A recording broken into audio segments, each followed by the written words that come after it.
இன்று நமது தாய் திரு அவையானது புனித பிரான்சிஸ் அசிசியாரினுடைய நவநாளை கொண்டாடுகின்றது.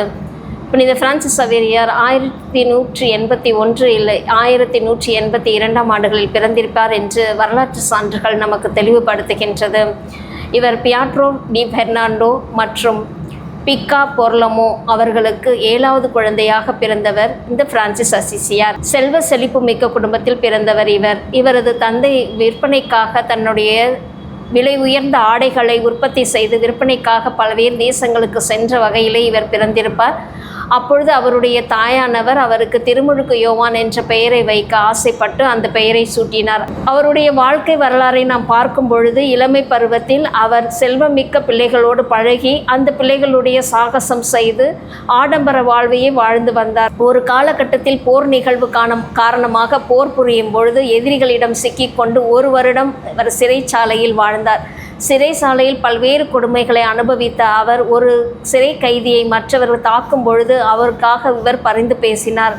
தன்னைத்தானே சற்று சோதித்து பார்த்து கொண்டார். அப்பொழுது அவருக்கு தோன்றியது, போரினால் எந்த ஒரு அமைதியும் எந்த ஒரு நல்லதும் நடக்கப் போவதில்லை என்பதை உணர்ந்த அவர் தன்னுடைய வாழ்வை மாற்றி அமைக்க திட்டமிட்டார். 1 ஆண்டுகளுக்கு பிறகு மீண்டும் தனது இல்லம் வந்த அவர் தன் வாழ்வில் எந்த ஒரு பழைய நண்பர்களையும் பார்க்காமல் பழைய வாழ்வை களைந்து ஆண்டவரோடு உடனிருந்து பயணிக்கக்கூடிய ஒரு வாய்ப்பை தேடி தேவாலயத்திற்கு சென்று ஆண்டவரோடு உரையாடத் தொடங்கினார். தன்னை ஆண்டவரோடு இணைப்படுத்தி கொண்ட புனித பிரான்சிஸ் அசிசியார் ஆண்டவரின் குரலை அந்த தேவாலயத்தில் கேட்டார். என்னுடைய ஆலயம், என்னுடைய இல்லம் பழுதடைந்து விட்டது, அதை சரி செய்ய உன்னால் இயலுமா என்ற கேள்வி அவர் செவிகள் விழுந்தவுடனே அவர் தனது இல்லம் சென்று வீட்டில் இருந்த உயர்ந்த ஆடைகளை எடுத்துக்கொண்டு குதிரை மீது ஏறி அந்த ஆடைகளையும் குதிரையையும் விற்று அந்த பணத்தை கொண்டு வந்து அந்த பங்கு குருவிடம் கொடுத்தார்.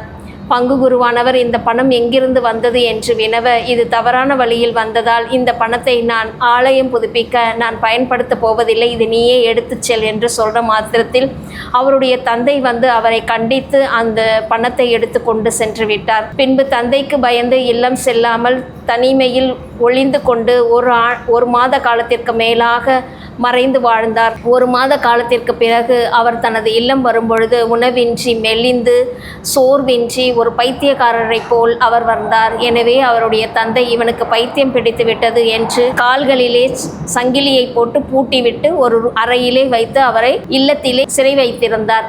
ஒரு காலகட்டத்தில் அவரது தந்தை வியாபாரத்திற்காக வெளியே செல்லும் பொழுது அவருடைய தாயானவர் அந்த சிறைச்சாலையிலிருந்து அவரை விடுதலை செய்யும் வகையிலே அந்த அறையை திறந்து சங்கிலியை உடைத்து, மகனை எங்கேயாவது சென்று பிழைத்துக்கொள் என்று அனுப்பி வைத்தார். அவர் ரோமை நகரில் புனித பேதுரு ஆலயத்தில் ஒரு சிலர் பிச்சை எடுத்து கொண்டிருப்பதை பார்த்து அவர்களோடு அமர்ந்து தானும் பிச்சை எடுத்து கொண்டார். வழியோரம் நடந்து போகும்போது மற்றவர்களால் கைவிடப்பட்ட ஒரு தொழுநோயாளியை கண்டு அவரை பரிவோடு அணைத்து அவருக்கு முத்தமிட்டு அவருடைய காயங்களை சரி செய்து அவர்களோடு இல்லத்தில் தங்கியிருந்தார்.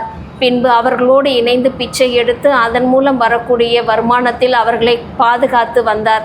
இந்த சூழ்நிலையிலே அவர் இயற்கையோடும் மிகவும் அன்போடும் நட்போடும் பழகி வந்தார். ஆனால் அவர் இயற்கையோடு எவ்வாறு உறவு கொண்டாரோ அதே போல் ஏழை எளியவர்கள் மீது அதைவிட அதிகமாக பரிவு கொண்டு அவர்களுக்காகவே வாழ்ந்தார்.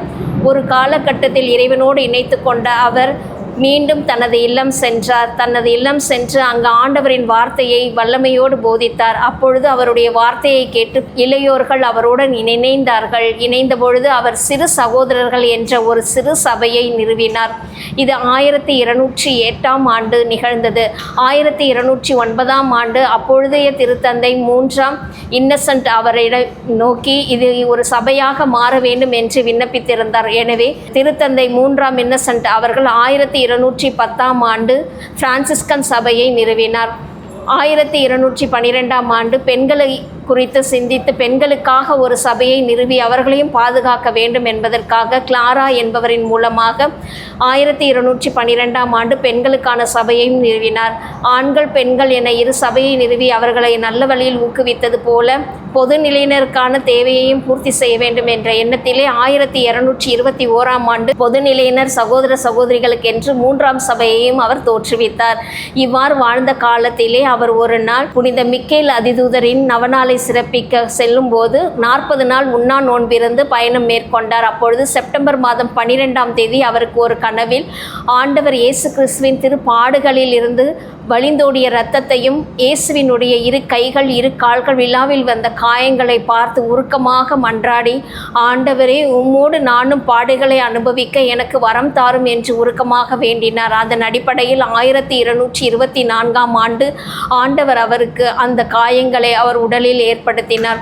ஆண்டவருடைய திருப்பாடுகளோடு பயணித்த அவர் 1226ஆம் ஆண்டு இலையுதிர் காலத்தின் பொழுது ஆண்டவரோடும் இயற்கையோடும் அவர் இணைந்தார். இவரது வாழ்க்கையில் நாம் தெரிந்து கொண்ட அனைத்து விஷயங்களும் நமது வாழ்வில் மனிதர்களை மாத்திரம் அல்லாமல் இயற்கையோடும் இணைந்து பயணிக்க இறைவனின் சித்தத்தை திருவுளம் ஏற்க இணைந்து பயணிப்போம். நன்றி.